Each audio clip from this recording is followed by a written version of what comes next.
Hello everyone and welcome to the SuperShow, episode number 111.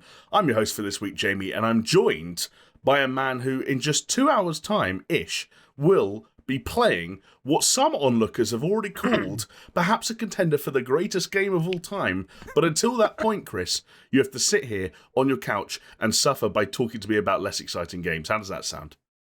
To be perfectly honest with you, Jamie, I wouldn't have it any other way, baby. I love that. I also love that inevitably this podcast will run past like the 1 hour 40 point. That will take us past midnight local time. And I'm going to watch your eyes shifting to the bottom right of your computer every 30 seconds. Yeah. Not even that, like just the TV that's like right over there with the PS5. Yeah. Yeah. I'm going to warn people now that if this podcast mysteriously ends with a strange glitch and Chris disappears and it's just me signing out on my own, we all already know what's happened, right? Okay. Don't say that though, because it's like there's every possibility that something might happen that could lead to that. That is not Elden Ring related, but yeah, it's not Elden Ring related. Do you know what else is not Elden Ring related? These nuts. These nuts, partially, but also these podcasts, because hey, we haven't played it yet. We're normal people. But what this podcast will be slightly related to, with any luck, is gaming. In general, gaming news, gaming releases that we have been able to play, gaming releases that are available to the public. And if you want to join in the conversations that we have about those games and those gaming headlines, then you can do so on YouTube by leaving a comment in the comment section down below. Or you can head over to Twitter and engage with us socially at our handle at SuperShow Pod. That's my cue, Jamie, That's your cue. to check the SuperShow Twitter. Oh shit! What are you gonna do? Like check the DMs, check the notifications? Do we get DMs on the SuperShow Twitter? Nah. Is it just notifications? Who's in the notification squad? All I've got is Dominic Gerger VIP liked a tweet we were mentioned in.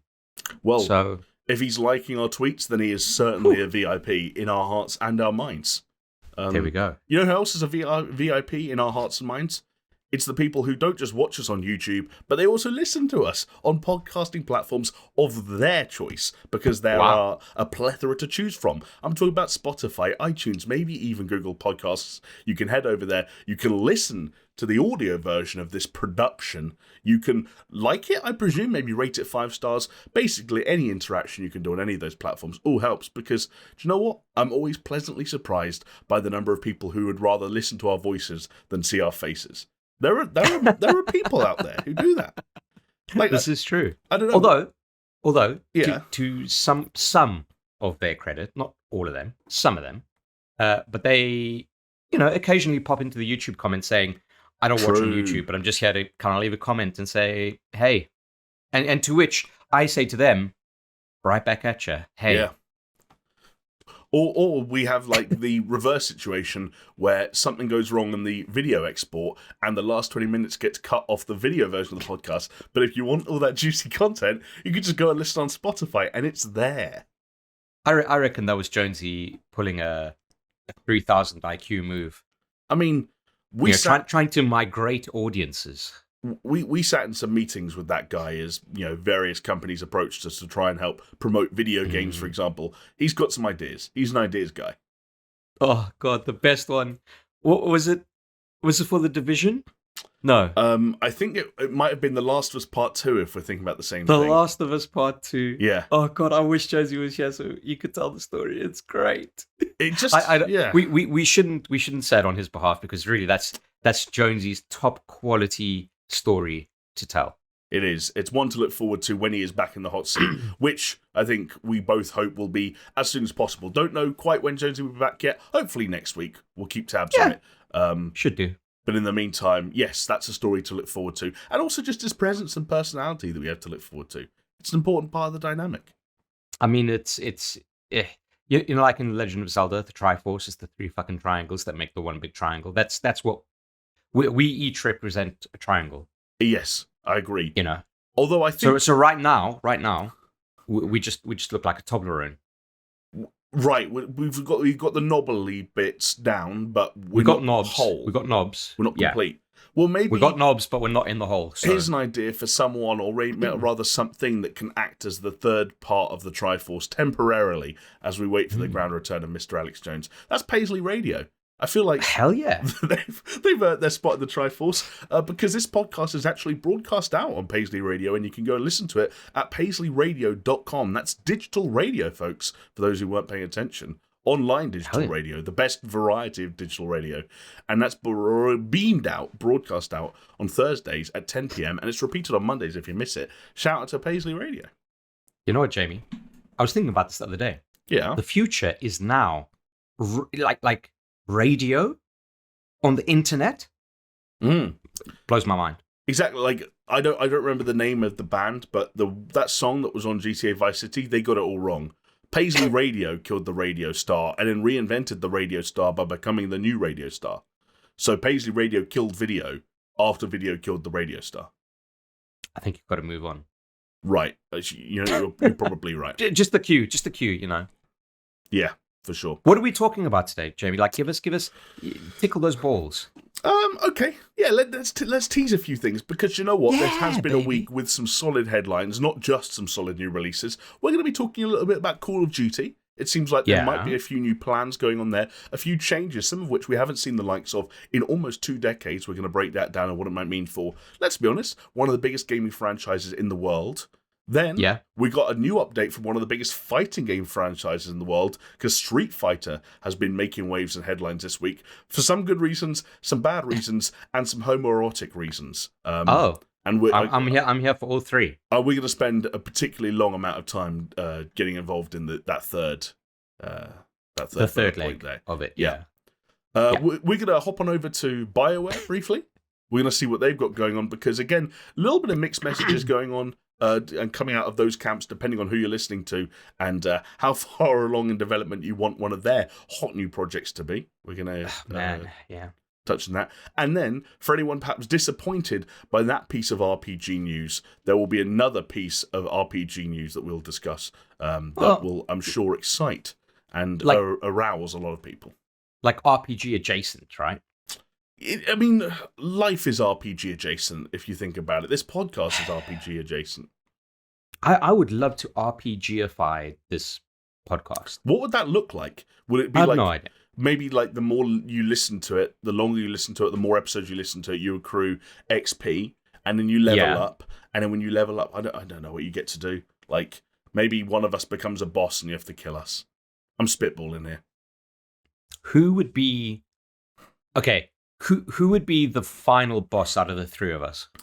Oh, out of the three, because I was going to say Paisley Radio. Out of the three of us, in my mind, it's always you. But I think that's because, again, I don't know how much we've made this clear in the past. But at one point, you were technically my boss, so I still yeah. You're still traumatized from that time. Very much. So. I get it.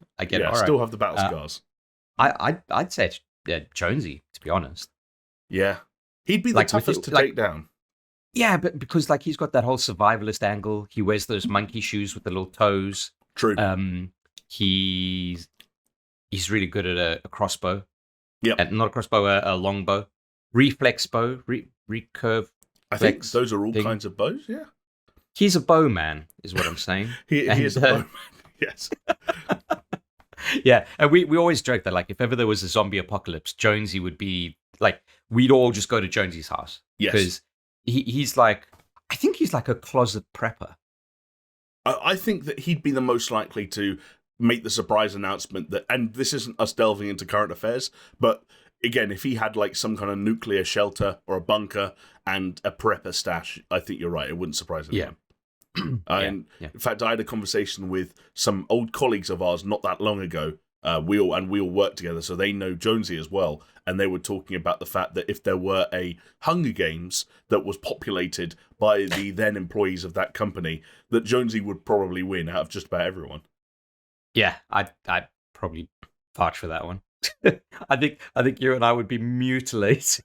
Oh yeah, what I said to them is that they discover my body really near the starting area, and they'd be like, "Oh my god, someone shot him," and they'd be like, "Hang on, there's no bullet wounds or arrow holes." There's it.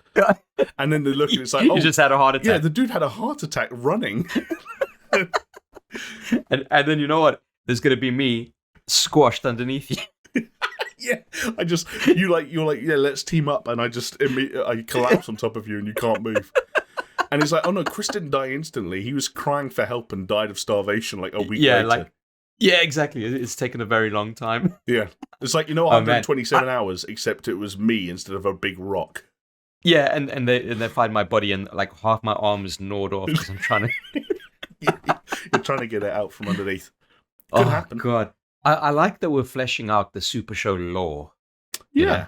I agree. It's a little bit of fun. There we go. Thinking about it, actually, Chris, you know what else is a bit like the Hunger Games?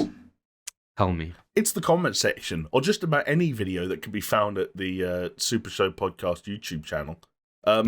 Because, you're fighting against, in a kind of a non-aggressive, non-physical way, you're sort of metaphorically fighting against all the other commenters for the right to be called the comment of the week. Ooh, nice. Yeah. And I've got to come clean. There has been a winner of this week's comment of the week Hunger Games. Yes, there has. And it's our old friend Doppler, whose name you're going to be hearing again later on in the podcast. Hell yeah. And they share some good news. Would you want to hear it? I'm so ready for good news, Jamie.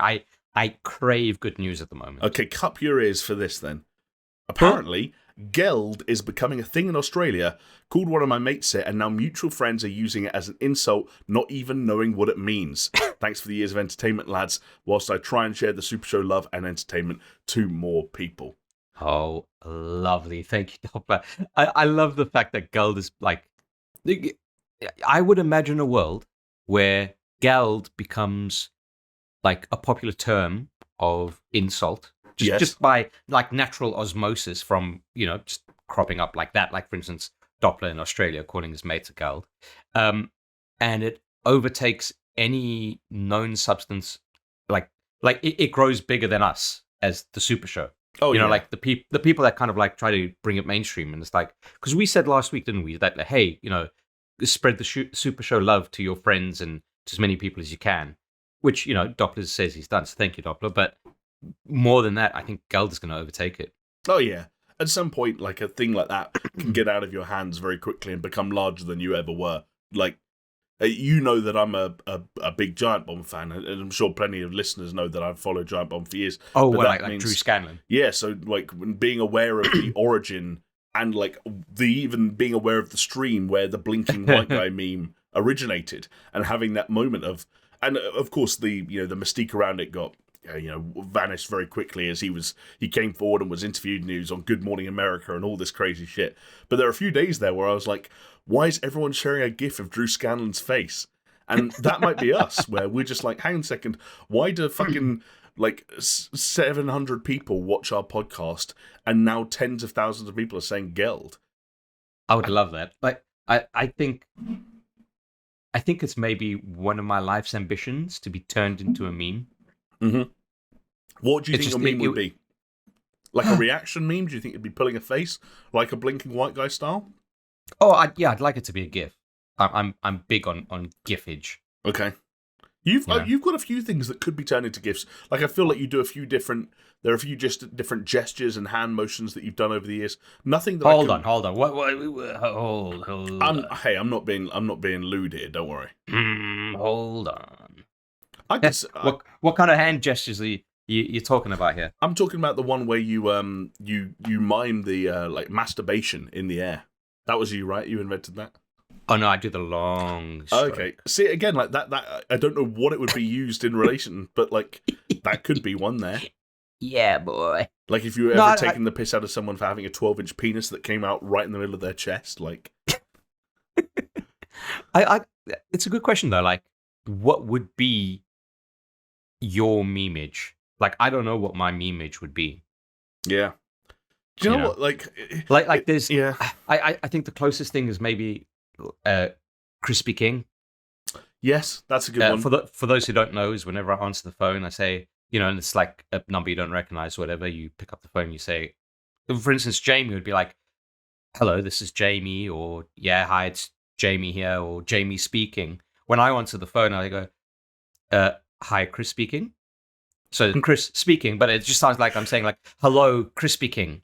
Yeah, and like it's some kind of like fried chicken restaurant. That's the thing. Yeah, it sounds like a fried chicken restaurant. Fried chicken chain, like a fast food joint. I love it.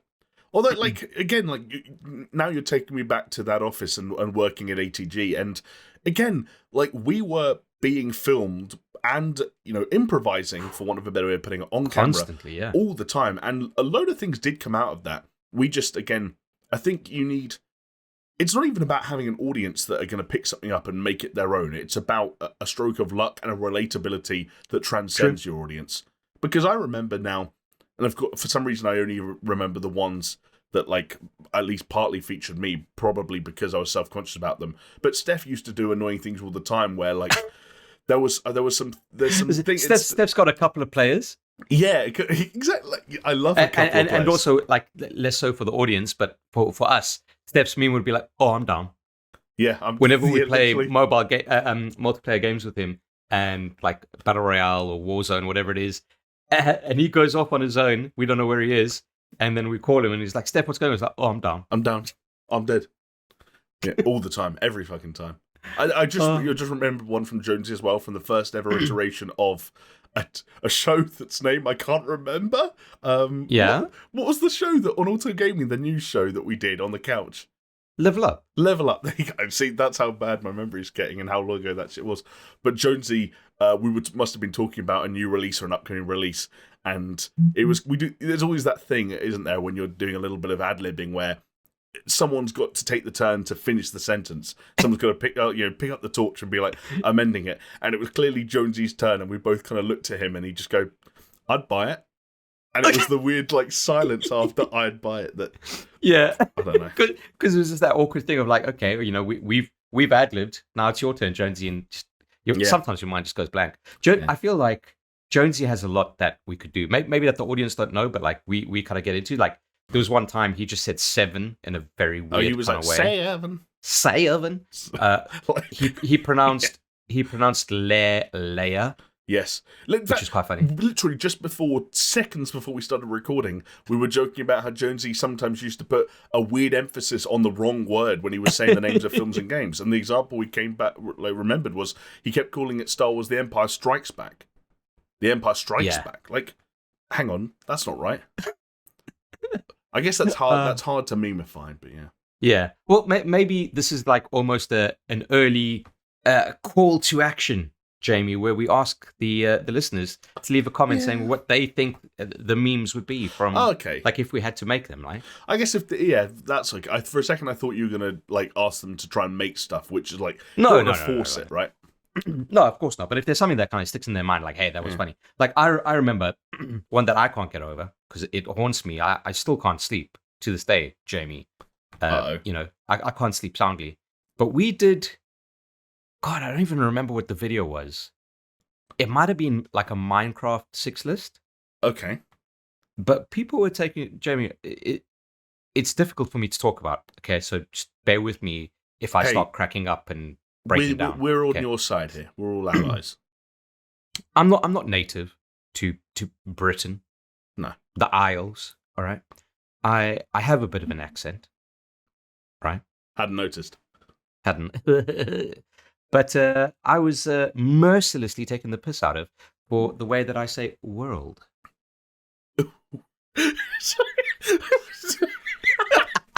do it again. No, because I said it funny there. Yeah, but do it that the exact same way again, please. World. that is good. Because that just sounds like world, right?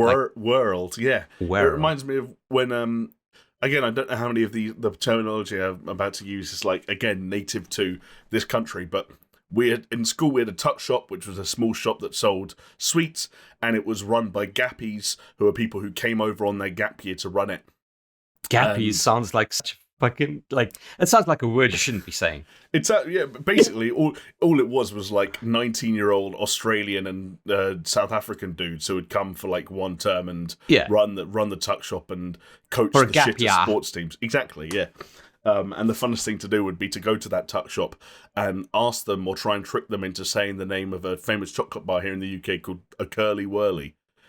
Because there's nothing better than an Australian guy going, "Oh, do you want a bloody Curly Whirly or not?" That was always fun to do. Curly Whirly. Yeah, actually, it sounds quite normal from you. You've kind of nailed that one. And for the baseline, I would just say world as like world. Do curly world. Let's bring the two together. Curly world. The The other one is milk, right? Like mulk. Mulk.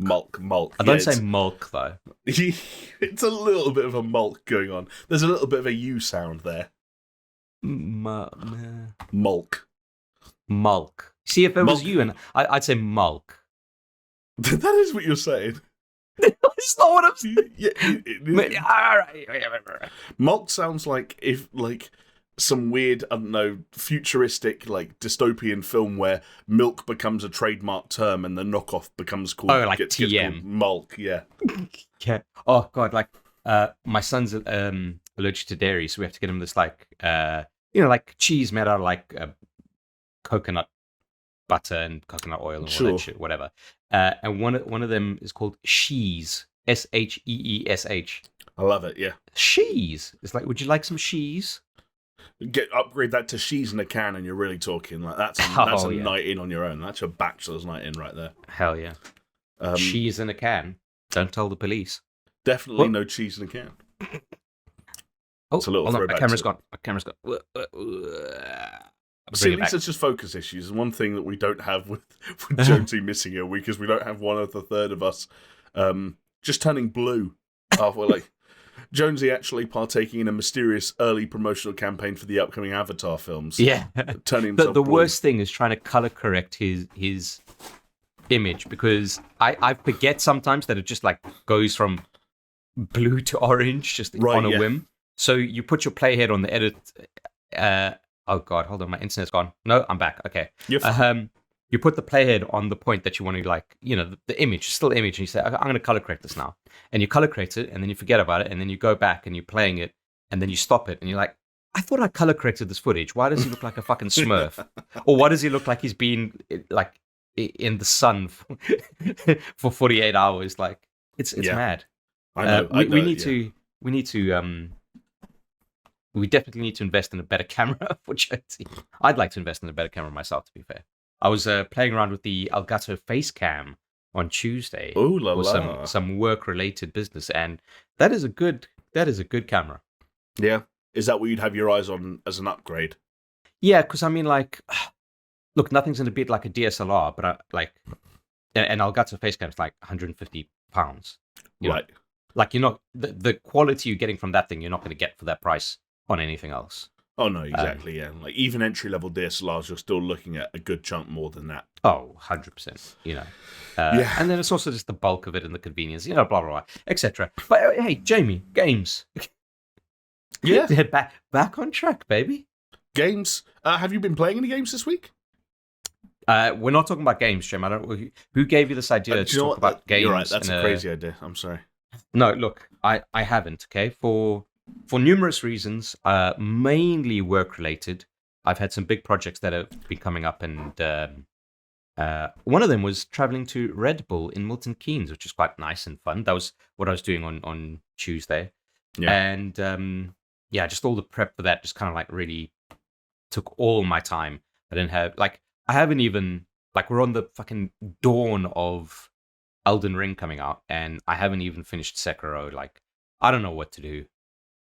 Obviously, I'm going to be playing Elden Ring tonight, and I'm going to probably be streaming it tomorrow / today when you're hearing this, or / yesterday or the day before, depending on when you start listening it over the weekend, etc. Yeah. But I still want to finish Sekiro. It's an annoyance now, Yeah, you know what? I know it's easy to brush everything under the rug with the Jurassic Park quote and say that life finds a way. Life does find a way, and I've got the utmost confidence that you're going to get all of those things ticked off your list in due course. But in the meantime, I mean, again, I know annoyingly we can't talk about any experience of it firsthand, but an Elden Ring stream, what would be the URL of choice should people want to peruse a little Elden Ring stream on launch day? Well, thank you. That would be twitch.tv/hotpanic. So what I'm planning to do is do my character creator, do the little tutorial, get out into Limgrave, which is the main kind of open field in the first part of the game. Maybe fuck around there for a bit before passing out tonight. Maybe play some during lunch tomorrow. I don't know. But the point would be that when I stream it, it would not be from the very beginning, which might be a mistake. But I just can't help myself. I've been really, really hyped about this game, as apparently so has the rest of the world, Jamie. I mean, have you seen all the? I mean, by the time this comes out, people would have played it, but the review embargo dropped yesterday at the time of recording. Yeah. And like, there was a sense that we knew it was going to be good. I had a sense, especially firsthand, having played the network test last year, and did call it my unironically game of the year of 2021. But like, it is quite astounding how. Let's be honest, okay? Dark Souls, yes, it's a very popular, or Souls-like, or Soulsborne, whatever you want to call it. It's a very popular genre, but at the same time, it's like popular, but it's still considered niche in a way. Yeah, no, 100%. I believe, yeah, completely agree. You know, Dark Souls and Sekiro and Bloodborne, they're very much these kind of things that are kind of measured by their toughness, their hardness, their difficulty, and that turns a lot of people off. Mm-hmm. But, obviously they've taken great strides in trying to kind of like widen and broaden the appeal of these games, especially like with Elden Ring and the open world setting. But I was quite astounded by how unanimously people are coming up against saying that this is like, it could be a game of a generation, if not like, a GOAT. Yeah, no, I agree. Like, I think there is an almost sometimes frustrating amount of predictability to the way the games industry can work sometimes. And there's that weird thing where every time I go on OpenCritic, it lets you take a guess at what the average score will eventually be. And 9 times out of 10, I feel like I'm going to be spot on. Like, you can just tell. Like, there's always something innate to a game that kind of gives you a hint at that. And I'll be honest, I was wrong with Elden Ring. I thought it was going to be really well received, but I thought it was going to nestle really nicely in that sort of Dark Souls 3 sort of Sekiro, but not quite Bloodborne level of praise in terms of the critical consensus. Because DS1 and 2, and especially Demon Souls, their Metacritic stuff is slightly. It felt like critics and audiences kind of in tandem grew to that appreciation, and in the retrospective admiration for those earlier titles kind of grew with that. And I was wrong. And again, like, people, can make comments and make jokes, and a lot of them would be completely justified. We were in a group chat earlier where Steph made the comment that, like, hey, I wonder how many people who are praising Elden Ring also praised Cyberpunk 2077, which is it's not a good argument to make, but it's a funny comment. It's right though. Like, you kind of hit the nail on the head a little bit earlier when you said, like, it's always, you can kind of expect to see where the industry goes in some of this stuff. Yes. Like, you look at the lead up to the release of Cyberpunk and then the reviews that dropped, and places gave it 10 out of 10. But what stunned me is again, and I know some people don't like it as a kind of a metric, and I get that, but to get a Metacritic score of 97 after upwards of 50 reviews, it's like my fucking Uber passenger rating is like 4.82. If you put me on a 10-point scale, I wouldn't be as unanimously praised as being essentially perfect via a scoring system as I am on Uber compared to like. That's remarkable, and it's one of those things where, again, I know it's a strange metric to use. I know that people make comments, and some of them are justified, about those systems and about those reviews and about the individuals who write them. But again, like, that's incredibly impressive and incredibly unanimous, right? When you're talking about even just the mathematics of something like that, it only takes a few people to be like, hey, this didn't click with me for something like that to be thrown off. And and then that weird. person that dropped down the Metacritic score to get like death threats, as what happened with Breath of the Wild. Although, again, one thing I will say about this, and I think watching some of the reviews and reading some of the reviews from major sites especially has reaffirmed this for me, is that I think one downside of the increased popularity that's, as you very accurately pointed out, has come hand in hand with the almost weird sort of nicheness of this subgenre of games, and especially the ones developed by From Software specifically, is that I think now so many websites and publications and YouTube channels have in-house Soulsborne guys. Yes. And when Elden Ring, comes through, you get that email, you've got the code, and someone needs to play 80 hours of that game in the next 7 days and write a review, you give it to the person who you know is going to understand that game, who's going to understand the visual language of it, so to speak, who's going to make progress, who's going to be able to refer back to older FromSoft titles and make comparisons. Yeah. So you're putting it in the hands of someone who already knows what they're talking about. Which yes, I think potentially, but also depending on like how sorted they are as a publication, like it's a pretty stacked month already, and you kind of have to think to yourself like it either goes that way where it either goes one of three ways in my opinion, and the most likely is the scenario you said where it goes to that Souls person. Mm-hmm. The other thing is it goes to the open world person, right? Yes. And then the third one is it just goes to whoever's fucking available. Yes, I just, right, like yeah, like it happens, but yeah, I don't know, like it. I think what it is when you look at Elden Ring, it seems to be a very good FromSoft Soulsborne game, right? Mm-hmm. First and foremost. Yes. Then it separate to that, it seems to be a very good open world game. Yes. Right. And then you kind of like match the two together, and then that's why you're kind of getting these 10 out of 10 scores all over the place. And it was those open world elements and those reactions that I remember texting you on Embargo Day and being like, damn, it's hyperbolic, sure, but it's also damn incentivizing. Yeah, exactly. And it's funny, like I know Steph in our voice in our WhatsApp chat was saying, oh yeah, but they also gave Cyberpunk 10 out of 10 or 9 out of 10, blah blah blah. But I think publications are probably, because of that, going to be a lot more scrutinize things a lot more, as it were. Sure. And try not to fall into that Cyberpunk trap. Obviously, it's always going to be difficult depending on how kind of shady the publisher is going to be. Mm-hmm. But by all means, it doesn't necessarily seem to be the case in this instance. I'm just excited about it, man. Like, never mind that I played the game and I enjoyed it, and I enjoy Souls games, even though I'm relatively new to the kind of genre. But what I'm most excited about is the idea of a game that kind of pushes the what is it, like swings the pendulum further. Right. Yeah. So, if I'm thinking of some of my like game of the years in recent memory, like you talk about Breath of the Wild, how that was the next kind of iteration of what an open world should be. And this is like adding to that and building off that. And it kind of rings true what I said in when we're talking about Breath of the Wild as my game of the year, was saying like, just you wait, games in the future are going to be completely influenced by what's happened here. And that Elden Ring is the perfect example of the case. And then I think of stuff like God of War. Yeah. Right. And for me, that kind of like, pushed the marker further in terms of its storytelling. Yes.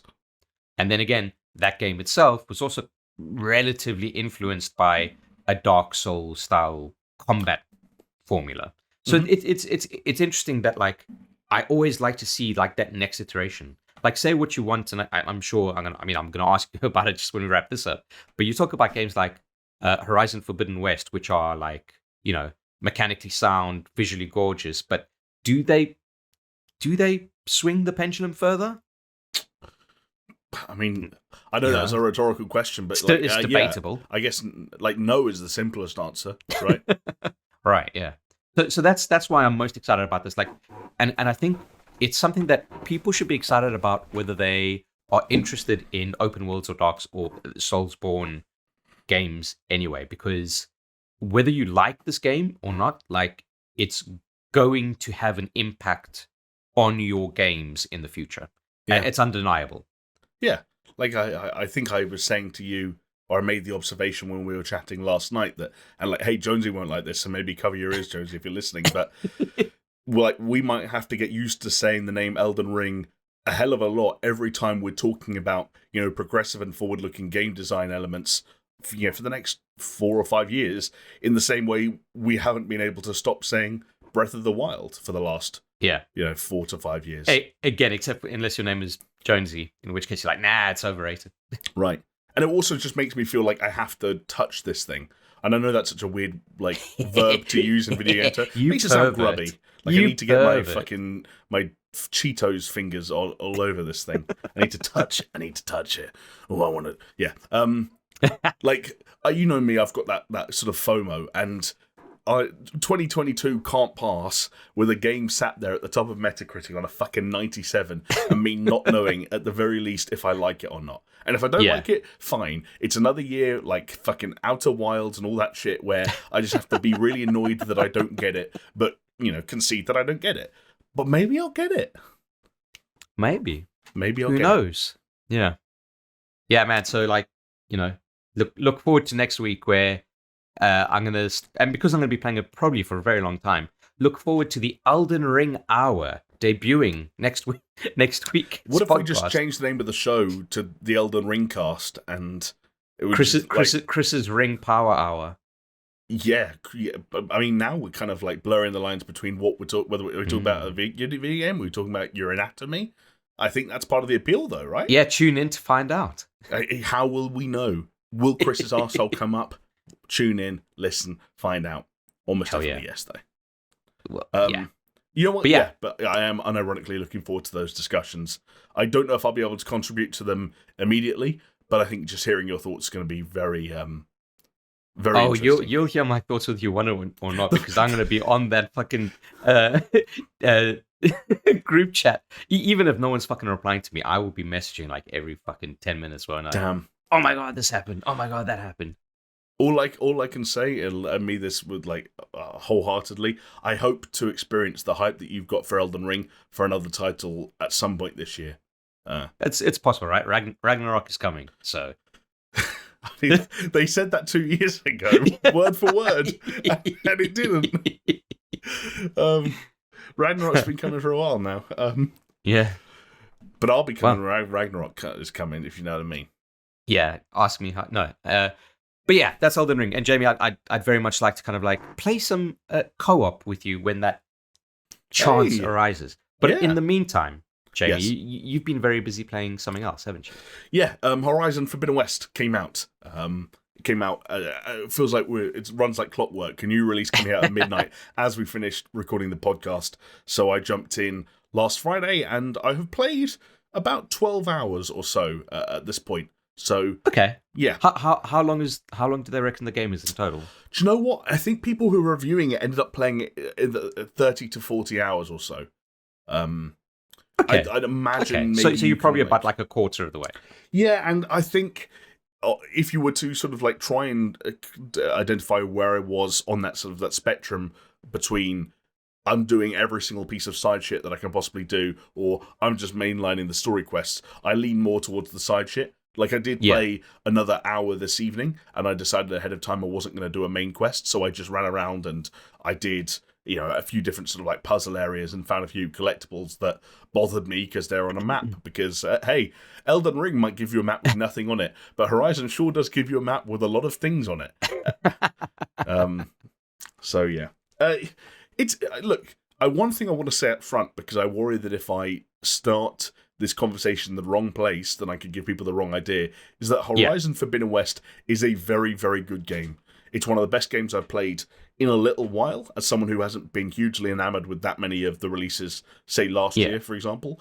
It's a game that I feel an active draw to go back to, even after 12 hours of open world shenanigans right off the back of Far Cry 6 and Cyberpunk 2077.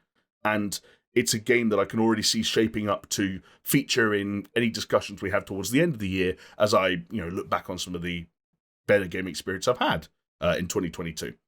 But there's also this weird sort of nitpicky side of me that comes out with a game like Horizon Forbidden West. The way I described it to you the other day when we were chatting was that if the uncanny valley is usually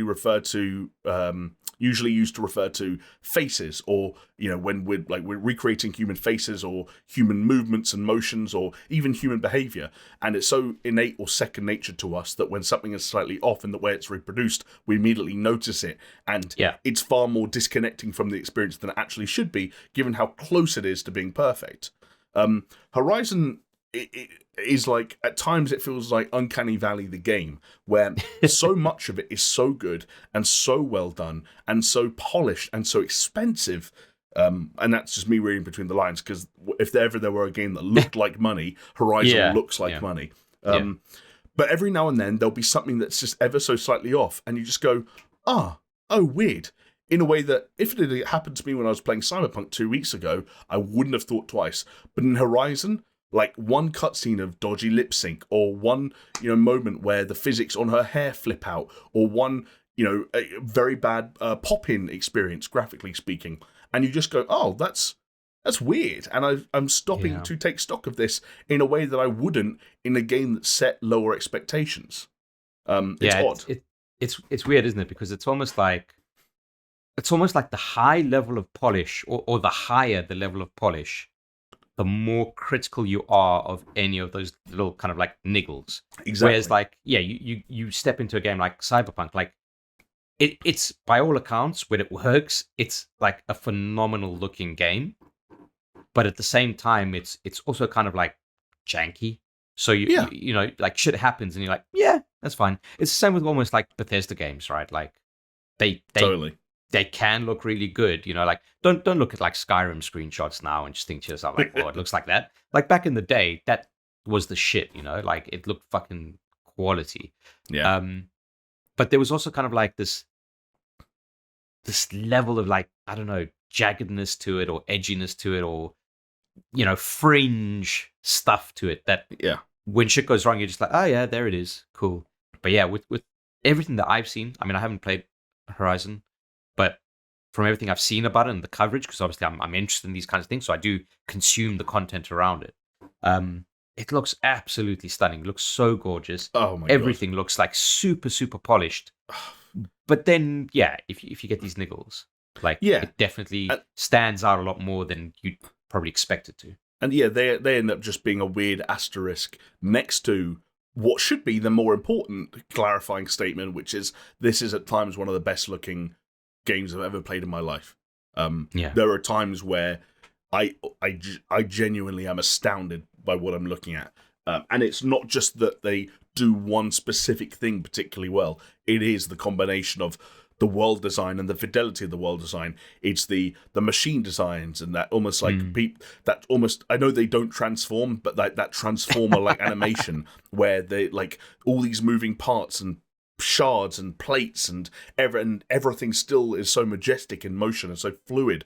And it's a game that's got such a phenomenal cinematic quality that it can snap into in a moment's notice. It feels like almost like as soon as combat is initiated, the game knows that you're like, it should take on this more cinematic presentation, and you're.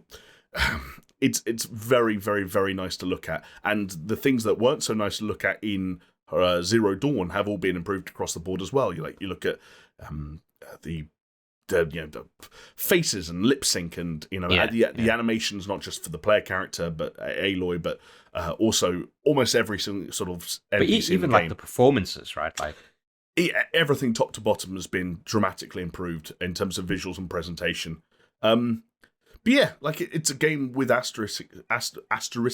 What's asterisks? Is that the plural of asterisks? Yes. Yeah, you almost want to go into an asterisks kind of thing. All I know is he's a plucky cartoon character. Yes.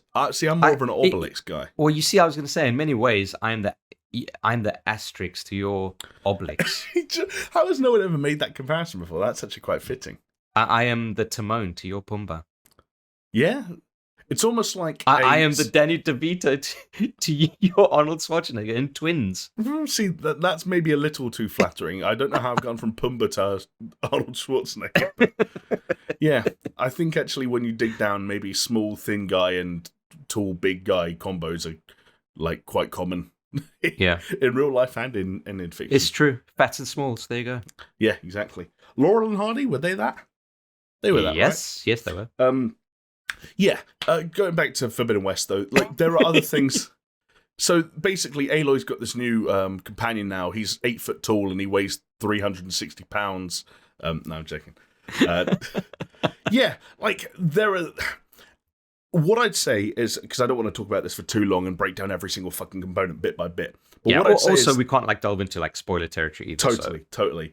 What I'd say is that if you take my feeling about the graphics and the visuals that we just talked about, which is that, oh my god, are these good when they're good? But there are also weird niggles that are present throughout. You can almost apply that to so many other facets of the game.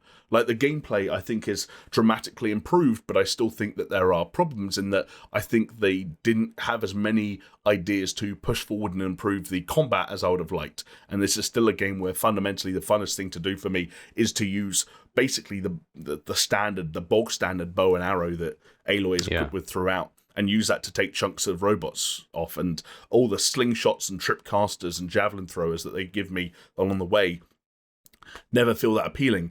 There's melee combat that's been completely expanded and revived and sort of turned upside down from the first game, where now there are combos and you can learn new moves. It's got its own skill tree, and yet it never feels that useful. The damage output is just low enough that I don't actually want to be that close to any machine ever, especially when the machines get above 8 foot tall and you're like, why the fuck do I have a fucking... it's like attacking a T-Rex by slashing at its ankles. It might work, but... It almost needs to be opposite, right? The melee should be a lot more powerful because of the risk reward involved in getting so close in. Completely agree.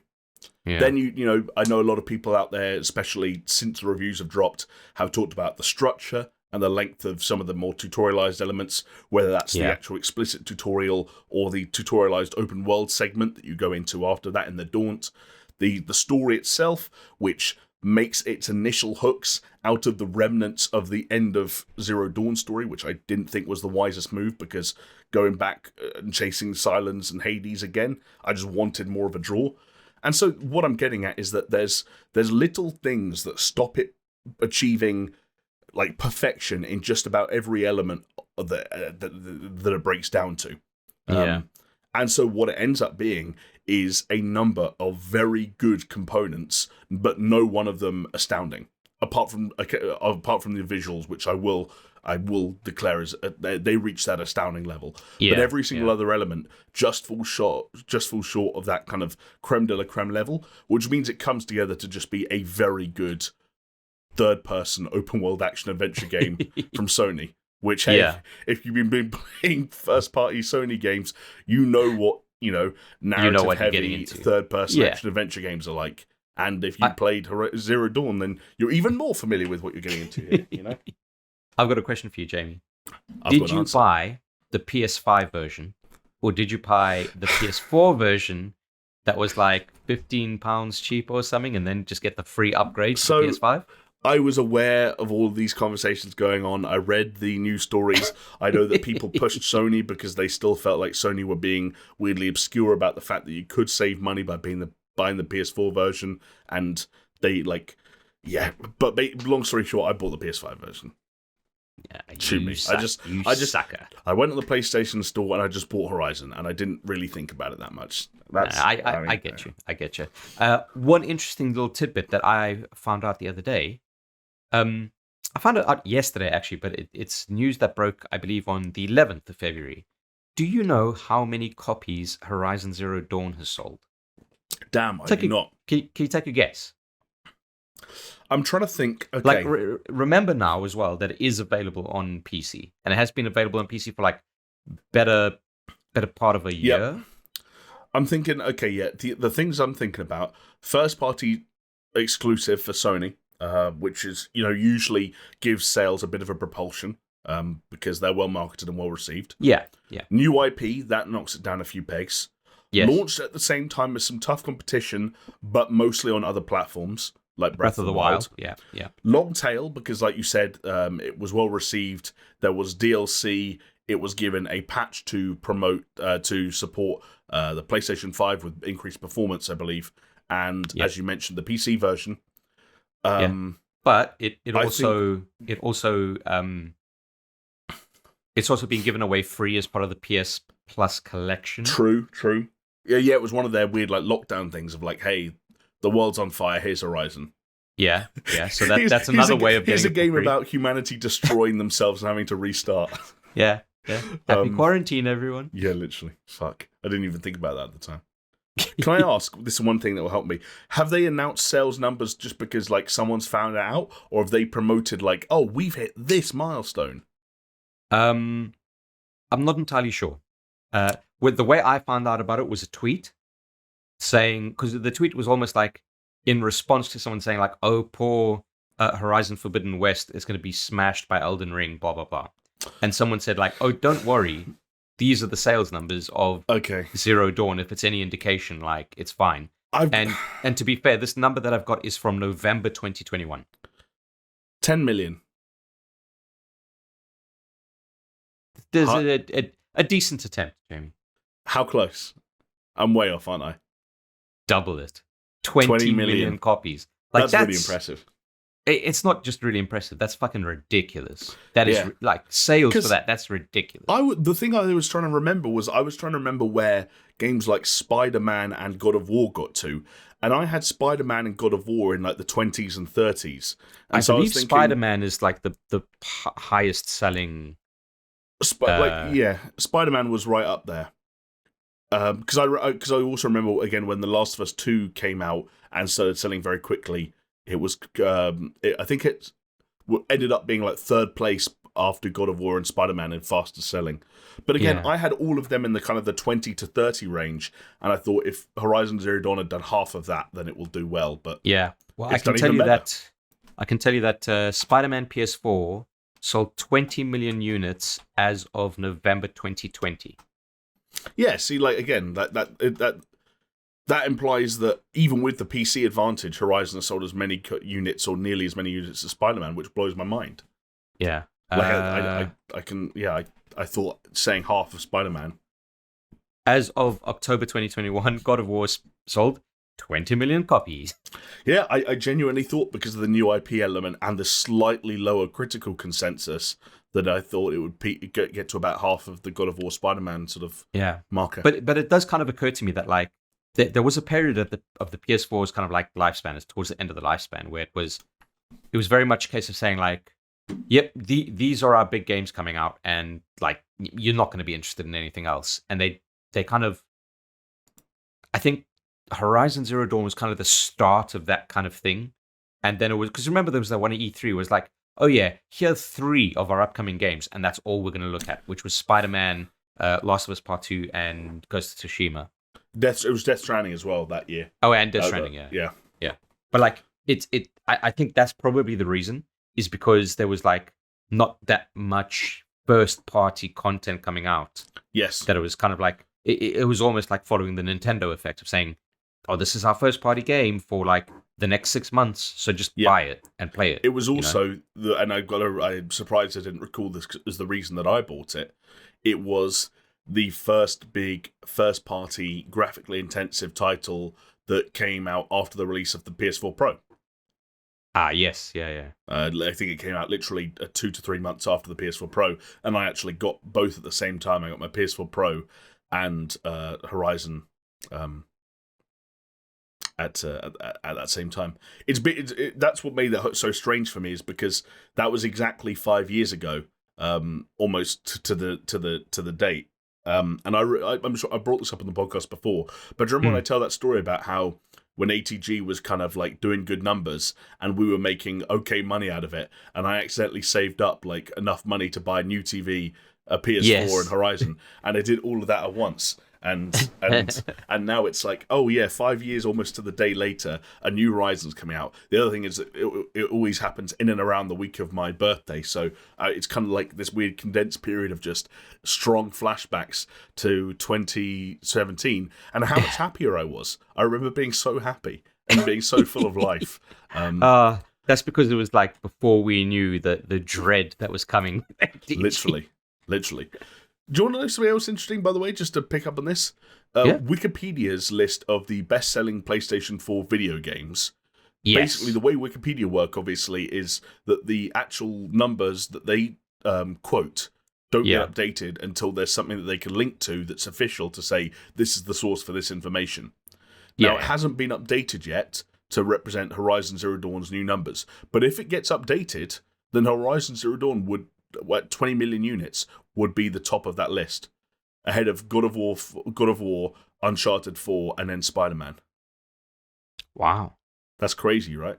And where's Last of Us Part 2 coming on there? But The Last of Us Part 2, again, on this, is at 4 million. Now, you see, I don't think that's right, because I've been... No, it's almost certainly not. Because I think 4 million was like in its first week. Also, I don't know what the third-party situation is here, because like The Witcher 3 is here, but Red Dead Redemption 2 isn't, and like GTA isn't, and obviously they sold, and there's no Call of Duty on here either. So again, I don't really know what this list is. But maybe they're talking about exclusives though. No, because like I said, The Witcher's here. Star Wars Battlefront 1 is here for some reason. Weird. Monster Hunter World is here. Cyberpunk. Yeah, that was fucking big. Yeah. But yeah, a lot of the numbers seem not both out of date. Oh, see, look, I'm looking at the Last of Us. Sorry, now this is where we get reading Wikipedia and podcasting at the same time. It's a great combo. Wikipedia. This is what people come here for. The Last of Us Part 2 sold over 4 million units in its release weekend. So, yeah, clearly Wikipedia just sort of like pulling one article and being like, "That sounds good for now." Yeah, that's good enough. Yeah, exactly. Yeah, I can't see like lifetime sales for Last of Us. But anyway, we digress and diverge too much. How many do you think Elden Ring's going to sell? Do you think that's going to have a big first week? Again, I don't know what previous FromSofts have done. I don't know what the mark is, the target.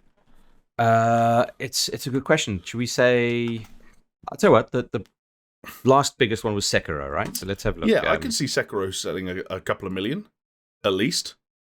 Sekiro, July 29th, 2020, Sekiro shifted 5 million copies.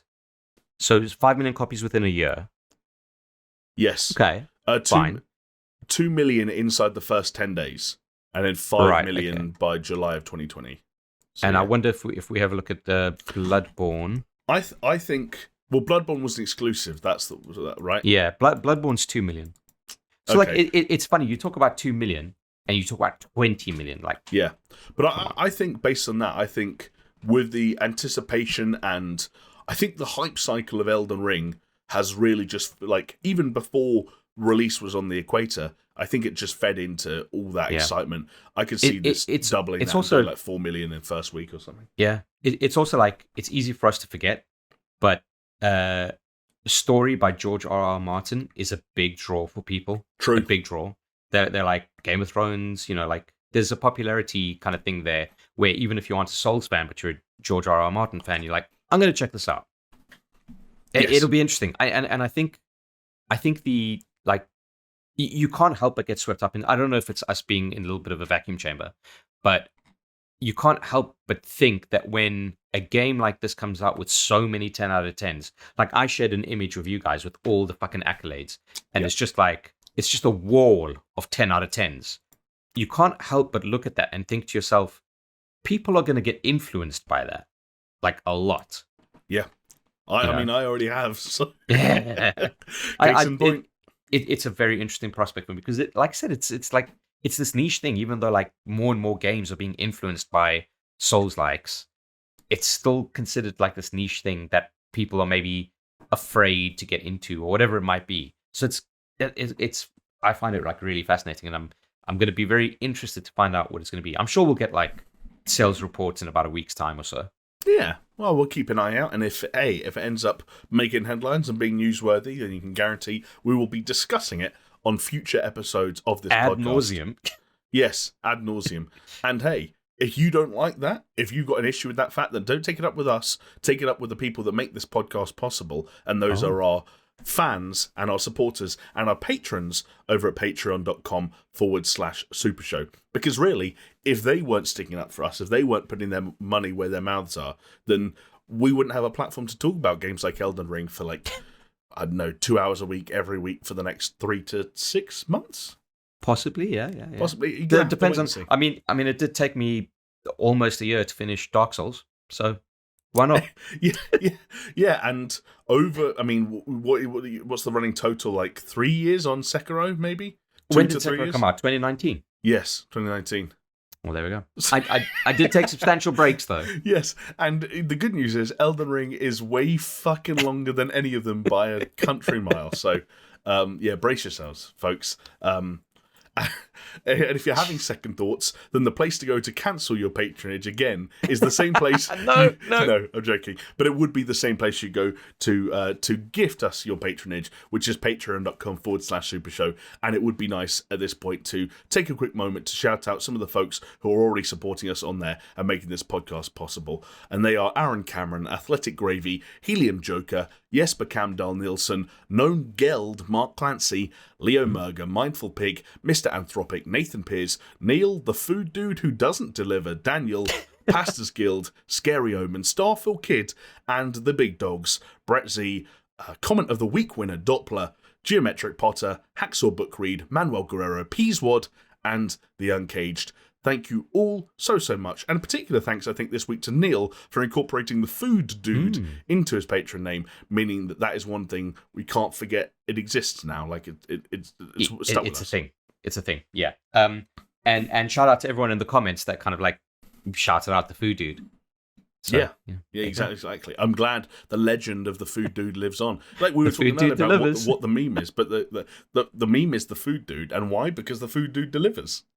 It's but come on, that's too new. That's too new. Like, if that continues on for, like, the next month, then we can include it. But okay, fair enough. We'll keep tabs on that.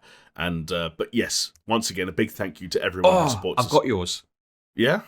By and large, yeah. I mean, there was a point in time when I was streaming on Twitch just about enough that I had to start thinking about emotes.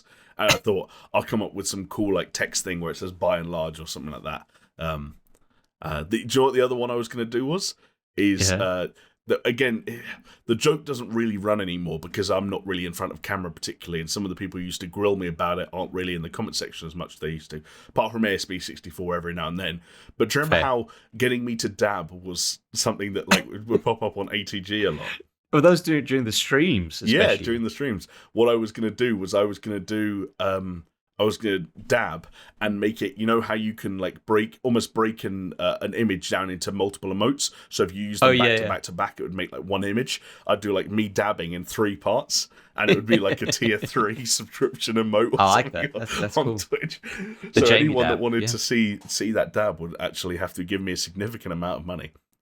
Wow. Which is not what we're all about. We just give you the platforms so that if you guys did want to help us keep making content, then you can do so. And once again, that link, if that interests you, is patreon.com/SuperShow. And if you head over there and take a little look around, you'll see we have a number of different tiers, and each of those tiers come with a number of different super juicy rewards and little gifts and little ways that we can give content back to you as a way of saying thank you. And once again, speaking of thank yous, thank you to everyone who is patroning us. Thank you, good sirs, miladies. There you go. Tip of the hat from Chris. Tipping my hat. Oh my god, what is my hair doing? The Food Dude the Food Dude tips the cap. It's like, It's Always Sunny. It's like the gang do something every time. Every episode is you, but it's like the Food Dude plays with his hair. The Food Dude fixes his mic. Okay. Cool. The Food Dude gets racist. You know, those classics. Known racist food dude, Crispy King. Known racist, the Food Dude would be the biggest crossover episode, I think, maybe in the history of podcasting. I don't know. I think even Serial would be on the phone if we went that far. They'd be like, "Look, you think you guys do true crime, but we need on this. We need the Food Dude." Yeah, we need the Food Dude. Oh my god! How have we gone an hour and 10 minutes or so without having even gone to the news yet? Do you know what? Like, genuinely, we've made worse pace than this. We've made worse pace. I promise. We have. But like, you know what, Jamie? I'm having a good time. So yeah, there are times where, like, each of us brings fucking 4 games to talk about in our catch-ups, which luckily did happen this week. Should we jump into some news then? We jump in it. Do you know what? One that caught my eye, I thought would be an interesting one to start off with, because even if I think you're not a fan of the series in terms of playing the games, you still have to acknowledge that the movements and shakings of this series still have pretty big knock-on effects and ramifications for the industry. That's Call of Duty, Chris, which made waves and headlines this week, courtesy of a report by our old friend Jason Schreier over at Bloomberg. Although if you believe some Call of Duty leakers, they also said it too, and some of them claim they said it before him. There was a little bit of Twitter infighting. It was very entertaining for about 30 minutes. Fair enough. Everyone wants the clout, Jamie. Everyone wants the clout. Everyone wants the opportunity to say that they were the ones that announced that for the first time in just under 2 decades, Call of Duty is going to go a year without a mainline series entry.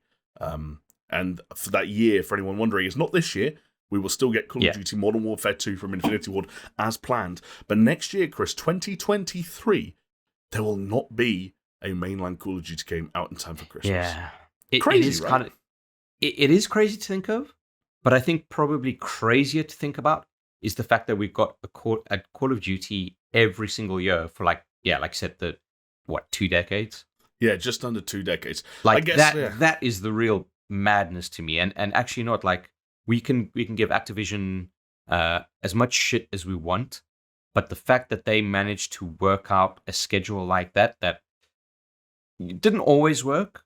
Yes. Fair, but like no other gaming franchise has got 3 developers working on the franchise in a leapfrog fashion so that they can have the time to work on the game but still release it annually. Like it is a feat in and of itself. So agreed. Congratulations to what it was, but absolutely this is what it needs, right? Yes, because there was that feeling of it was a tremendous feat, but it was a feat that paid for itself and then some. And that age-old adage around Call of Duty was that there's no such thing as not releasing a Call of Duty because there's too much money on the table for that premium release every year. Yeah. You wonder if, like, you don't want to read between the lines and start coming up with crazy hypotheticals about how this came to be, but you wonder if there was a early meeting, say, between some bosses at Activision and some bosses at Microsoft, now that I presume they're still chatting on the basis that the acquisition will go through at some point in the next 18 months. Yeah. Well, I'd be surprised if it doesn't go through. I'd be surprised if it doesn't go through. I'd agree, but like, do you think this is one of those things where, again, because I don't know, because obviously formally it's not done yet, could this be a thing where they sat down and Activision were like, we're having a really tough time getting a Call of Duty ready for next year, and Microsoft are like, how tough? Show us what you've got. And they're like, we've got nothing. We've got nothing. and Phil Spencer was just like, do you know what? Like, this is like, does he have to greenlight that in some way? No, I know what happened. I know what happened. So, yeah, Phil Spencer said, like, show me your upcoming slate. And he saw 2023, and it said, Call of Duty, Ghosts 2. And Phil was like, I'm out. No more deal. We're not buying you. And then Bobby Kotick said, whoa. What if we just scrap that? Yes. And then Phil Spencer's like, now you're talking my language. Big time. Apparently, actually, there was a pitch for Call of Duty Black Ops 5, and they had to cancel the entire thing because there was huge amounts of infighting between Treyarch and Activision and Microsoft because they couldn't decide whether to do a V, like the Roman numeral, to do 1, 2, 3, 4, and then a line through it like you're in jail and scratching into the wall. I like that, or to do the weird thing that Black Ops 4 did and just 5 vertical lines and no attempt to shorten it in any way. Oh, man. Yeah, but I mean, like, we know firsthand how, like, in one particular instance, how that annualness of a game didn't pan out the way they wanted to. And besides that, we know that year on year, even though it is still the series to beat, they are going down. Like, Vanguard was maybe one of the worst in recent memories. The zombies associated with Vanguard, one of the worst in recent memories. And also, even just looking at Warzone and the kind of clusterfuck that trying to implement, Black Ops Cold War and Vanguard into the series and going to Caldera and like just losing Verdansk entirely. And it's just like, the series needed a shake-up and yes. like I can see why they didn't shake it up now, because obviously I think the right move is a Modern Warfare 2, right, for this year's release. And I think perfectly fair to say Warzone 2 to just kind of like, just empty out the fucking closet full of skeletons and just start again. Yes. And I think but beyond that, like, it's the right call to just kind of call it there, put a pin in it, right, and reassess. No, I agree. And especially because I think a Modern Warfare 2 and a Warzone 2, for want of a better way of putting it, when done well and done, and feature complete and launching properly, I think they can last 2 years. If playing Warzone taught me anything, it's that, like, actually, going back to what that was like at the time, if Black Ops Cold War hadn't happened and we'd all kept playing Modern Warfare and Warzone as is, I think that would have been fine. Because I was still playing Modern Warfare at that time and Warzone at that time. Yeah.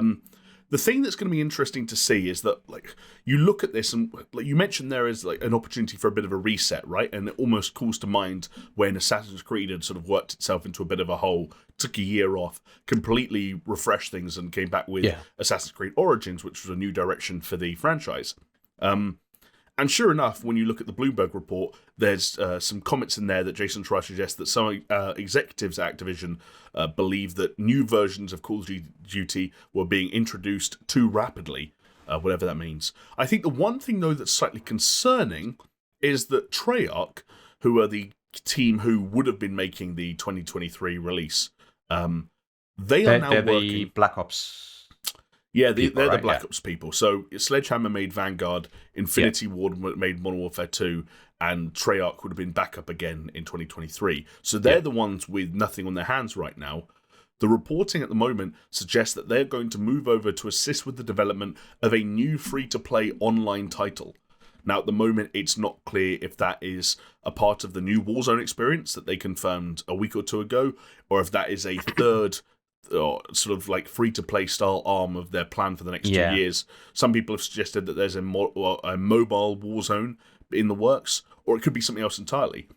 But my question is, like, if they are taking a mainline series entry for Call of Duty off the calendar for the first time in almost 2 decades, but not actually doing that to, revitalize the series, but instead just doing that to shift that team onto another free-to-play title, and it's going to be business as usual the year after.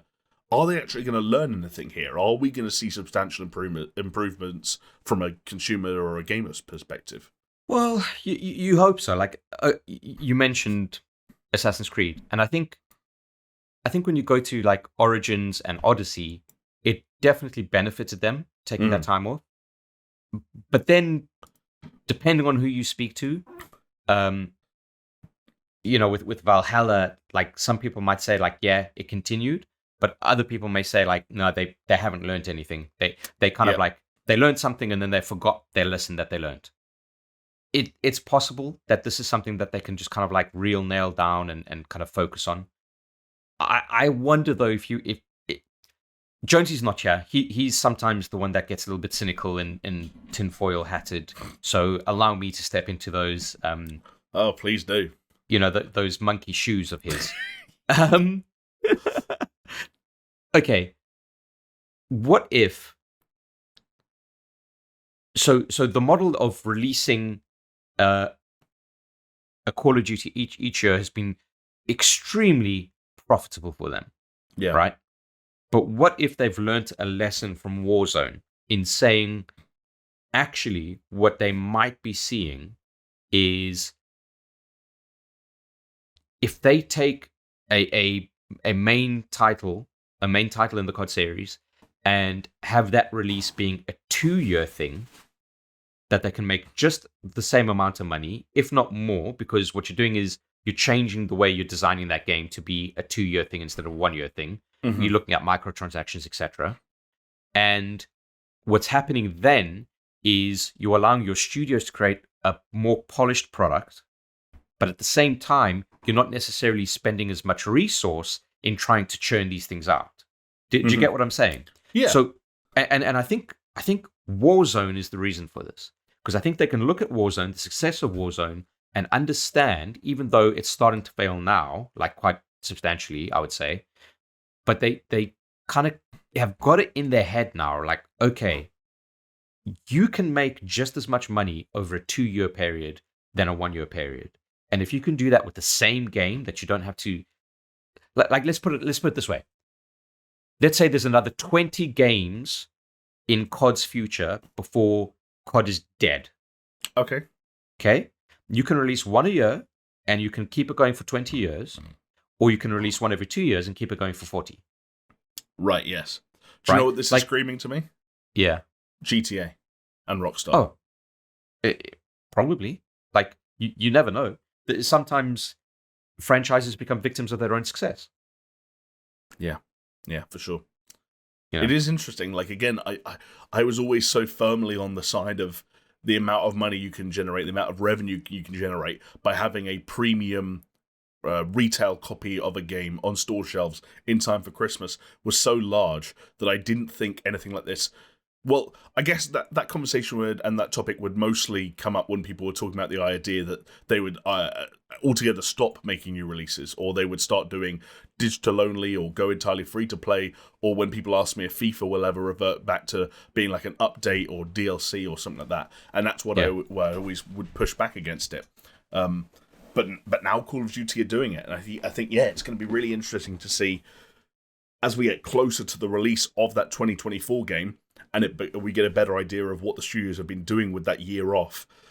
If anything, we'll get a clearer picture of what the intent was behind it, and whether it was ultimately to benefit us, whether it was an experiment, whether it was a necessity. Yeah, I fuck only knows.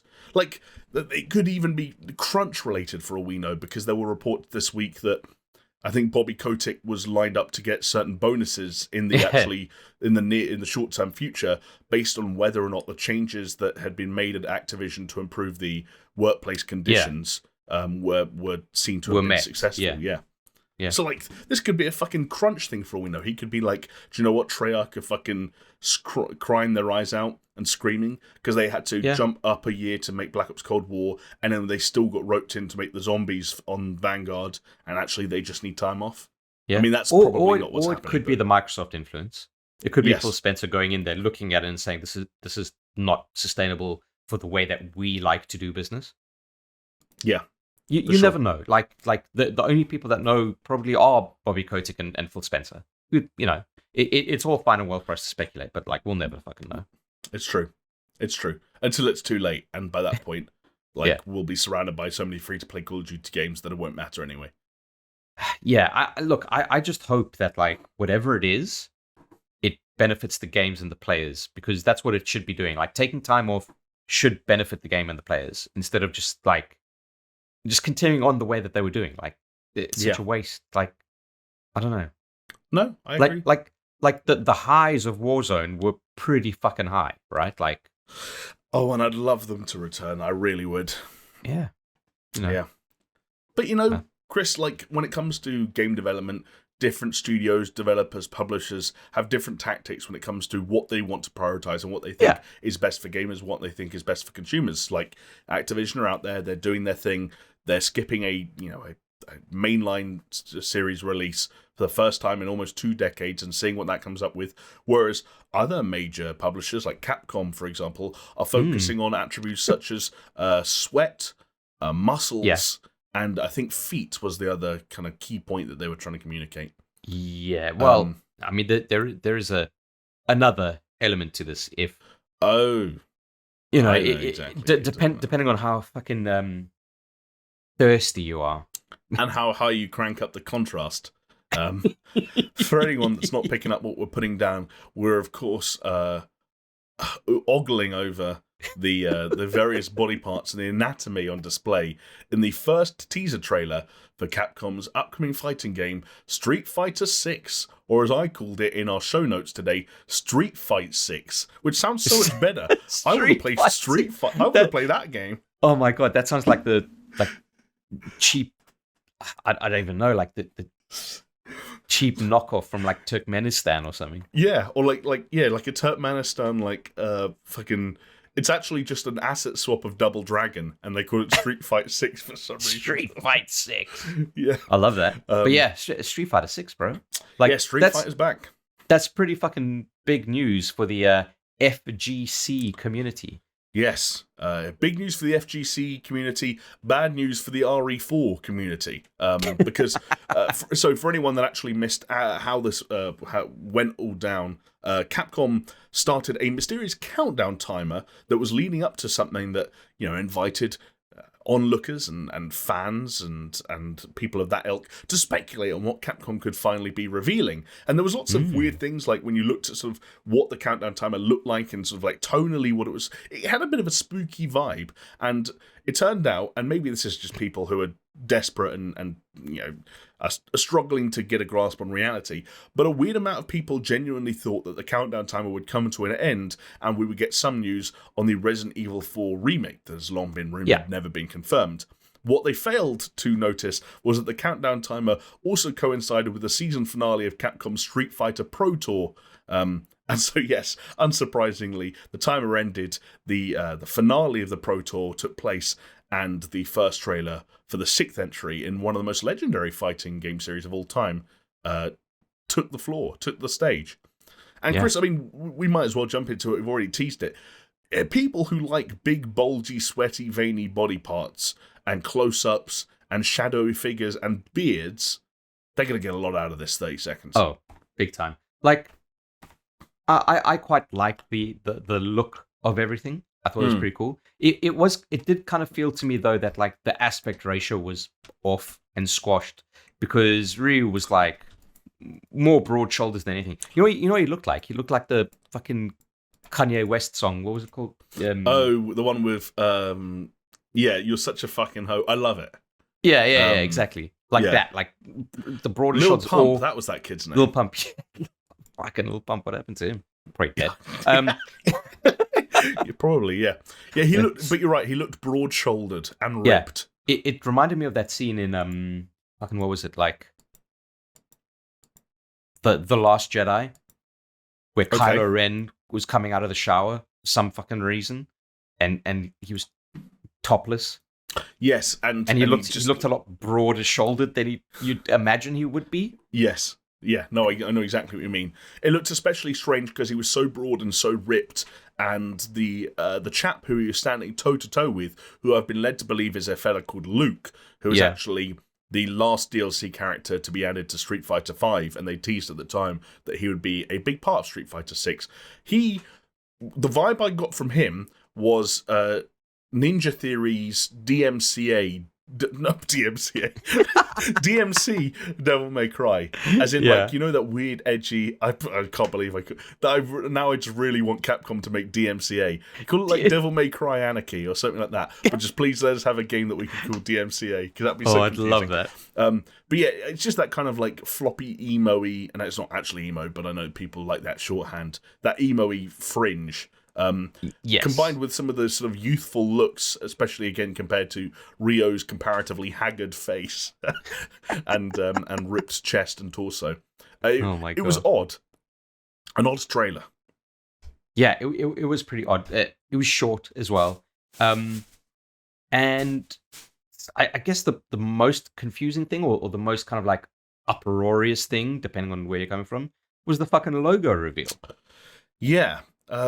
So for anyone that missed this, the new logo for Street Fighter 6 has been causing a bit of a stir, because essentially people have found an image, a stock image on Adobe Stock that is almost identical to the new Street Fighter logo. So similar, in fact, that the actual original image creator, the person that uploaded it to Adobe Stock, has already spoken to IGN about their logo being quote-unquote used by Capcom, and they said they were, and again, this is a quote from the creator of the image, they were looking to sell exclusive rights for the image to Capcom and removing it from sale to other parties. So clearly the creator thinks these images are so similar that they're trying to now negotiate a deal where Capcom buys it from them. But if we're being honest, despite the fact that it is funny that there's an image on Adobe Stock that looks very, very similar to the Street Fighter logo, this is in all likelihood a coincidence, because if you do a bit of digging online, I mean, we even like someone points out that even like Sleeping Dogs, like that there's similar stylized elements to this. Yeah, there's only so many kind of things that you could do with. All right. As someone who's like been skirting around sort of like and I'm sure you've been down this road before, like your Twitch presence, Twitter presence, YouTube presence. Yeah. A thought that everyone has at any one point in time is, how can I smush these two letters together to make a logo? Yeah, exactly. Like there's only so many ways to do it. I think for me, it's like, I'm with you. Like, there's variations and innovations of everything, and you could almost argue that there's no original ideas anymore, and it's all kind of like, you know, branches of an original thing. So, okay, fine. I think for me, like, when I first saw it, I was kind of like, was impressed that they went for such a drastic change. Yes. It's not easy to forego tradition. Mm-hmm. And I kind of want to applaud them for that. But at the same time, I saw an image of like all of the Street Fighter logos, like one by one. And there is a history there. And like Street Fighter's got a cool fucking logo. Yes. Like, I don't really see what needed to change there. But I did a thought popped in my head as to why it is so different. And Okay. I wonder if the game producer that usually is on Street Fighter, Yoshinori Ono, I don't think he's involved in this. I don't even think he's working at Capcom anymore. No, in fact, I think I heard somewhere that someone involved in the development of Bayonetta 2 is now involved in a fairly senior position you see, on Street Fighter 6. Yoshinori Ono left Capcom during the summer of 2020. There you go. So that's a pretty big departure. Yeah, like he was the Street Fighter dude. Yeah. So, maybe he was the one holding it back, or not holding it back because people like fucking Street Fighter, but maybe it didn't reach loftier heights because it was him, or it was as good as it is and perceived because of him. Time will tell, obviously. We'll find out. Yeah. We will. Yes. But, like, again, and I don't want to use the departure of one member of the team and a new logo treatment to kind of latch onto for something as big as this, but I will say that it does sort of feel like Street Fighter needs to find something, to leverage something, to communicate with, I think, fans who are just on the fringe of being interested in a game like a Street Fighter, because the weird thing about Street Fighter V was that it seemed like a fairly big deal, big launch, kind of well received, but maybe like it was missing some key components and some key features at launch. They supported it for years. Things that it was missing at launch, like a story mode, were added. The roster was built out dramatically. The game was well supported in a professional sense. And yet, I don't think I know anyone who played Street Fighter V at any point. Do you know what I mean? I think I've got the 3DS version of Street Fighter V. I mean, like maybe at this stage, I don't. Or would that have been Street Fighter 4? I don't know. I think I opened it, played it for about half an hour, and then stopped. I think something's telling me Street Fighter 5 was a PlayStation 4 exclusive, but I might be wrong. But yeah, like I don't know. I just feel like Street Fighter 6 needs something. You're right. It was Street Fighter 4 on the 3DS. Yeah. I mean, even that I feel like is weirdly indicative of like how, again, one of the biggest and most historically important fighting game series of all time, like you could almost forget an entire entry happens. That's what Street Fighter 5 feels like sometimes to me. And I bet there are FGC people out there who would roll in their grave were they dead and listening to this, neither of which is true, hopefully. Apologies to any FGC. Like Grimbacore is like majorly FGC. True, actually, yeah. I wonder what his take is on it. I'd be interested to know. Reach out to him on the Discord. $2, Patreon. But yeah, I have a feeling that like with Street Fighter, like I don't know if this is right. It's obviously not right from a business perspective. But I think what Street Fighter needs to do is lean much heavier onto the esports side of things. Not that it hasn't already, but I kind of feel that like if they really fucking go like hardcore, because I feel like sometimes when you go for that hardcore aspect of the esports thing, it does still bleed into consumer success. See, I don't know, man. Like, I just feel like maybe it's just me like slandering the FGC unnecessarily, but I feel like FGC, for those who don't know, is a female genital mutilation. No, that's FGM. Sorry, I'm getting confused. It's a fighting game. What fighting game community? I believe. Yeah. I just feel like I've forgotten the name of the marquee tournament now. That Evo. Thank you. Which is now part owned by Sony. Exactly. Like, let's say that is, and I know there's been some weird news around Evo in recent years. I think there's been some weird stuff around the people that were running it and stuff like that. It had a few weird quirks along the way, and hopefully now Sony are kind of straightening that ship and getting it ready to go forward. But even if you look at that as sort of like the cream of the crop in terms of fighting game tournaments, I would believe you if you told me that Street Fighter V had a big, important presence at EVO since its launch and in recent years, and that just hasn't penetrated, me and the news that I hear and the kind of the radio waves that I'm tuned into at all. Yeah, and so I don't know if that would sort of like translate into sales or hype or buzz. Yeah, I feel like it needs a layer of accessibility. I feel like it needs to go the Mortal Kombat. Again, if you're talking about capturing the biggest audience possible, I think it needs to go the MK route and being like, hey, here's, here's a fucking, here are some fundamentals that even the most unfighting game oriented people in the world can get behind, like a really engaging, really well done 20-hour long story mode featuring historical characters that you love that were fleshing out in interesting ways that you hadn't expected. Like if they somehow, and again, they're not going to do this because it's too far fetched. But if they somehow came up with a solid 20-hour long story element for Street Fighter 6 that was as engaging and well done with cutscenes on the same level as MKX and MK11, but featuring characters like Ryu and Ken and Chun-Li and blah blah blah blah, blah and Guy, and they were brought to life in a way that MK has done so well with Sub-Zero and Scorpion and so on and so forth. People get into the lore of Mortal Kombat big time. I mean, I watched a fucking Mortal Kombat movie, and I was excited for it, and it wasn't bad. I don't know, that's something that would excite me about Street Fighter, I don't know. Well, you see, because it's got. I think it's got to go one way or the other. Because I kind of feel like it's trying to straddle the line at the moment. Like, I think hardcore FGC people, at least this is my perception. We might be entirely wrong, and maybe we've got to stop talking about it for that reason. But I kind of feel that the hardcore FGC people, they're not playing Street Fighter, and then the more casual audience, or Smash, or the Marvel versus Capcom 2. Power Rangers or Multi Blood or whatever it fucking was, right? And then the more casual people are Smash Brothers, because everyone's in Smash Brothers. But then they're your Mortal Kombats, your Soul Calibers, potentially your Tekkens. So I think they're kind of straddling the line there, and I think they just need to fucking pick a side, buddy. Yeah, I mean, that's my opinion.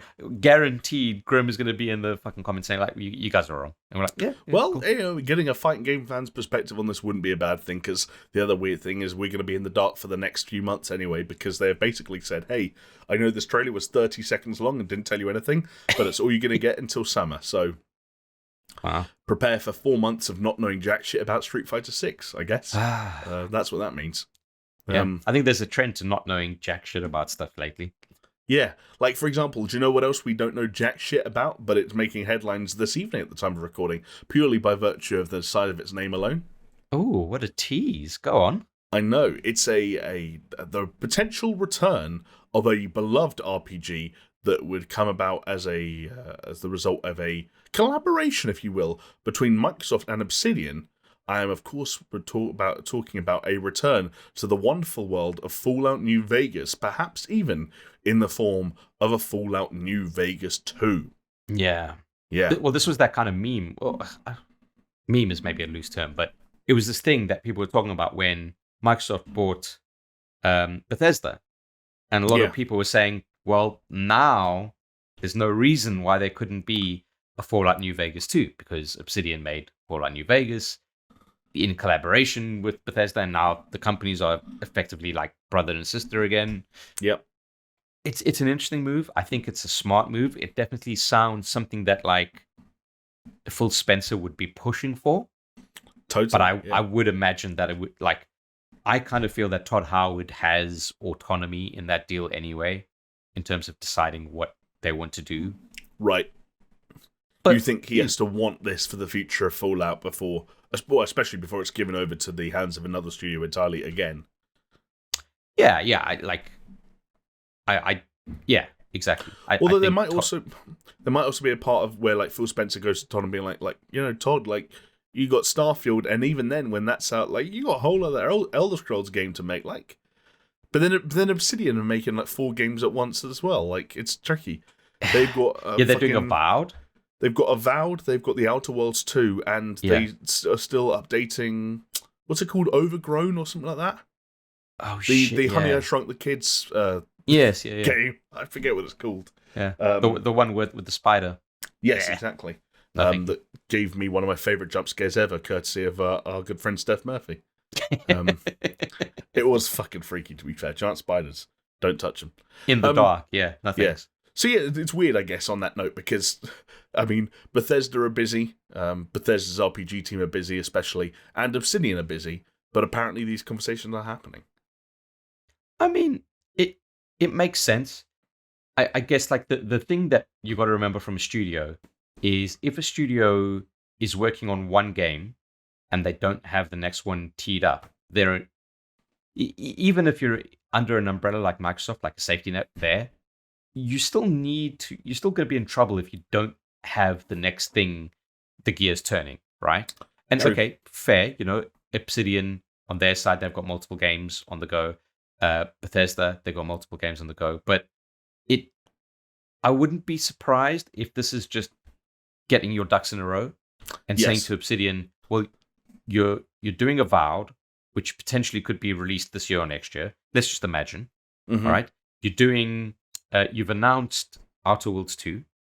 Yes. Judging by how long it took them to make Outer Worlds 1, you wouldn't imagine it would take them too much time. But then again, that kind of like joke trailer that they had was like, oh, it'll be done when it's done kind of thing, which is like the classic edgy thing that's not edgy anymore to say. Yes. Grounded was the Grounded, the early access game, by the way. Yeah, but you got to think to yourself, like, those are all known quantities that are actively being worked on, and this could very potentially be like, hey, as soon as one team, like your A team, is finished working on whatever it is, this is what they're going to move on to. Like, it makes sense. Yeah.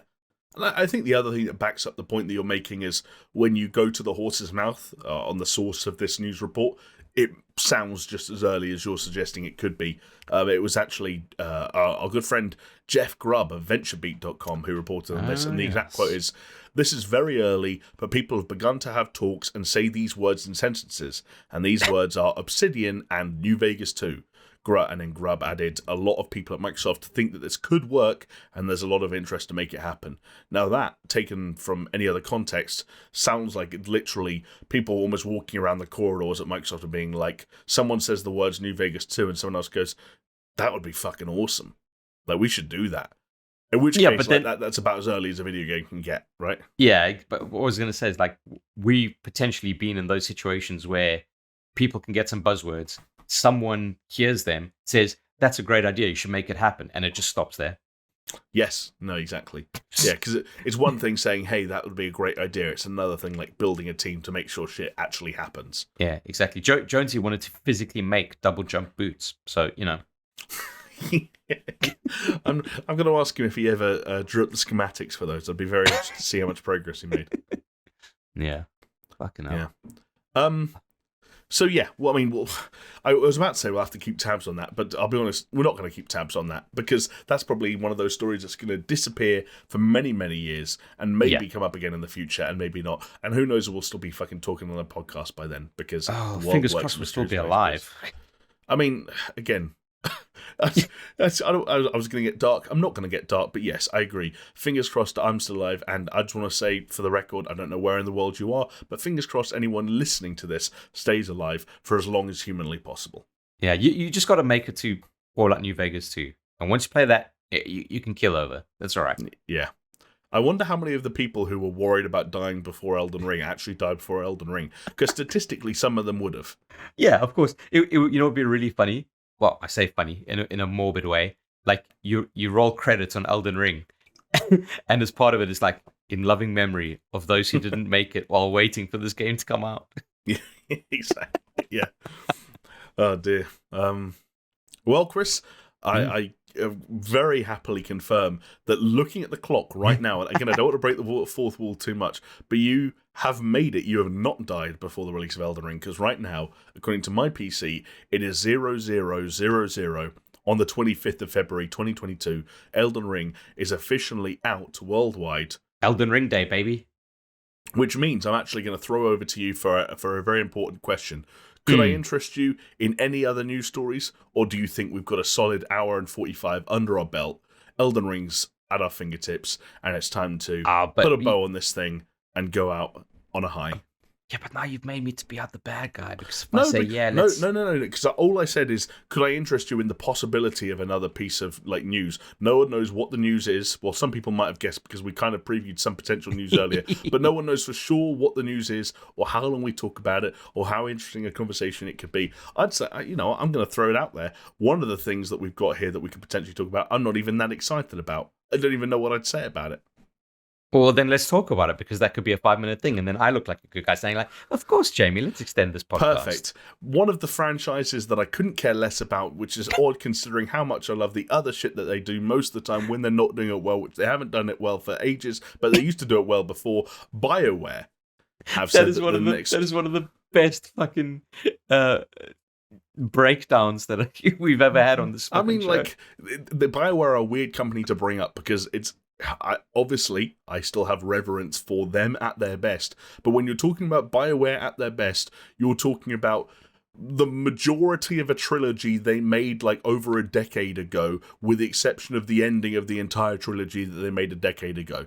And then some people have a weird fetish for Dragon Age Inquisition. They're wrong. And everything else is a bit muddy.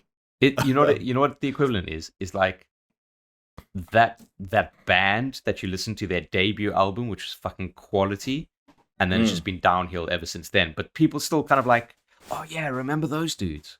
Yeah.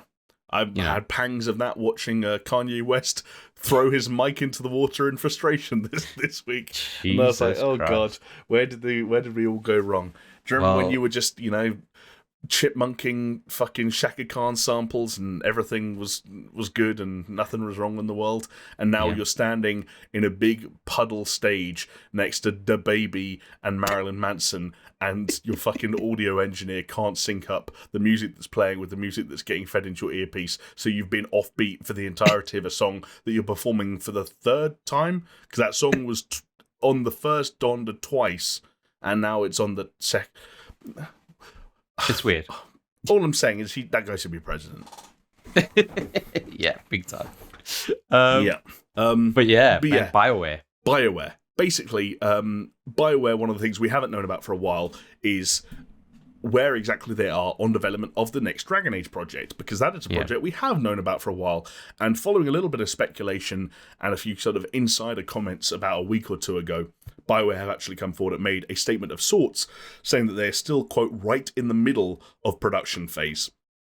The other reason, though, Chris, that they had to make the statement was because they announced this at the exact same time as announcing the departure of Christian Daly, who was an executive producer on Dragon Age. And isn't he like the fourth one or something? Yeah, basically, for anyone paying attention, he is the latest in several high-profile figures to leave BioWare. They've been sort of drip-feeding out over the last handful of years. I remember Mark Dara was one of the first to go. I think back in 2020, he was a big figure in both the success of Dragon Age Inquisition era Dragon Age, then he was involved in Anthem and kind of snuck out along the way there when he was supposed to be really leading from the front in this next one. It feels like EA and BioWare kind of wanted to allay fears, make it clear that they still had what they've described as a team of veterans at the helm, which is a word that BioWare and EA love when they're talking about those franchises. Yeah, but you see, you can't do that because you talk about veterans and you're like, Anthem, it's made by our BioWare veterans. Or you say, it's Andromeda, made by our BioWare veterans. It's like, well, you can't keep on wheeling out these... what are these BioWare veterans? Are they just fucking geriatrics in wheelchairs that just are completely insane? Yeah, exactly. You're right. It's a very odd thing to lean on, especially when you consider how often they lean on it and how little it means, given the modern context of BioWare. Yeah, big time. But I guess, this was their weird attempt to say, hey, look, people are leaving and insiders are starting to speculate on when this game will come out. They really wanted everyone to know that things are going smoothly in their eye, that veterans are still at the helm. And while they didn't do or say anything that would narrow down the release schedule for a new Dragon Age, the wording of, quote, in the middle of production suggests, hey, don't look forward to this anytime soon. So maybe they're also trying to kind of set people at ease there a little bit too. Like, hey, don't get hyped yet. But again, that's kind of odd, right? Because they They've had 2 trailers now for the thing. They've definitely had one big trailer. Yeah, I lose track because sometimes they're not even trailers, right? They're like over-the-shoulder shots of Bioware employees like doing art and weird 3D renders and stuff. I think like there was one of that, but I think there was one like 2-minute fucking full-on trailer. Right, and then there was the which I believe was trailer. Yeah. The announcement trailer was the one that was at the Game Awards like fucking 4 years ago. No. There was one after that. Right, okay. Cool. And it was like a full-on one where it's like, oh, these are the characters, and someone's like, oh, there's that fucking dude that did this. Oh, was it like a weird elf guy? Yes, yeah, exactly. Yeah, I remember that trailer now. Yeah. Like, again, I don't remember when that was. I'm just looking it up now. Man, you know, like, yeah. For like this is my confession. Call me Usher. I've never played a Dragon Age game, and I never had a kind of compulsion to anyway. Even though on paper you'd kind of imagine it ticks the boxes for me. Yes, I have a very similar relationship with Dragon Age. But slightly more complicated because I've tried them along the way. I remember Dragon Age Origins was critically acclaimed, but it was at a time when I was still I was finding my feet as a gamer, as weird as that sounds. I liked Mass Effect, but there was something about the more hardcore fantasy RPG trappings of Dragon Age Origins that I was like not that wowed by. Dragon Age 2, I ended up jumping in on, which by most accounts was a bit of a mistake. It was not as well received as the first Dragon Age was. And an Inquisition I got for Christmas that year, again, because it was well received. And I think it was 2014, which was a weird year for releases where like I remember if you go back to look at like what won a lot of Game of the Year awards that year, it was like Dragon Age Inquisition and Middle-earth Shadow of Mordor. It wasn't a strong year. Right. Yeah, And so I picked it up and I just could not get into it. I reckon I barely even scratched the surface. I don't know what my playtime was, but I reckon I barely even scratched the surface. Yeah. And yeah, like it's a series that if you are a person who's into it, you'll kind of like defend it to the end of the fucking earth, right? Yes. Actually, do you know what's crazy? I just looked it up now because I was interested. For anyone wondering, a fantastic website for this, GameAwards.net. Nothing to do with the actual Game Awards, Jeff Keighley's Game Awards, but all they do is collate the number of Game of the Year awards won at different publications by each game in each year. So 2014, Dragon Age Inquisition was number 1. It won 139 Game of the Year awards from different outlets. 103 different outlets, 36 Reader's Choice. Then going backwards from there, it was Middle-earth Shadow of Mordor, Mario Kart 8, the Smash Bros from that year. Yeah. I know, crazy, right? Far Cry 4, Bayonetta 2, Alien Isolation, Dark Souls 2, and then Destiny. So yeah, very strange year, 2014. Yeah, that is strange. It's weird. I kind of feel like some of those... I can't compute that some of those games came out in the same year. It's weird going further down. It's like Divinity Original Sin, Sunset Overdrive, Wolfenstein the first Titanfall, South Park The Stick of Truth was that year, The Evil Within was that year. Like, see, that sounds like a setup year to me. Do you know what I mean? It's totally a setup year. Yeah, and then it goes through it all by outlets, so you can see like, hey, the Golden Joystick Award winner was Dark Souls 2, and shit like that. The worst Dark Souls game. Yeah, well, I guess we didn't know that at the time. That's maybe the excuse that fair they'd use. Sometimes IGN, you could say that the worst Dark Souls game is still a good Dark Souls game. True, actually. I mean, that I think people probably would make that argument. Chris, one more I want to pick out here just for you. IGN Africa Reader's Choice Award. Oh, yeah? Dragon Age Inquisition. There you go. So there you go. Says it all. My African brethren. They chose for you, I think, on that one, and I'm sure you agree. Jeez. Oh, man. So, yeah. Yeah. A new Dragon Age, eventually. Helmed by veterans. Sure. I just want to... I mean, I know I'm delaying things myself from just jumping into Elden Ring. But one thing that I want to mention, so they're saying that it's right in the middle of the production phase, okay? Yes.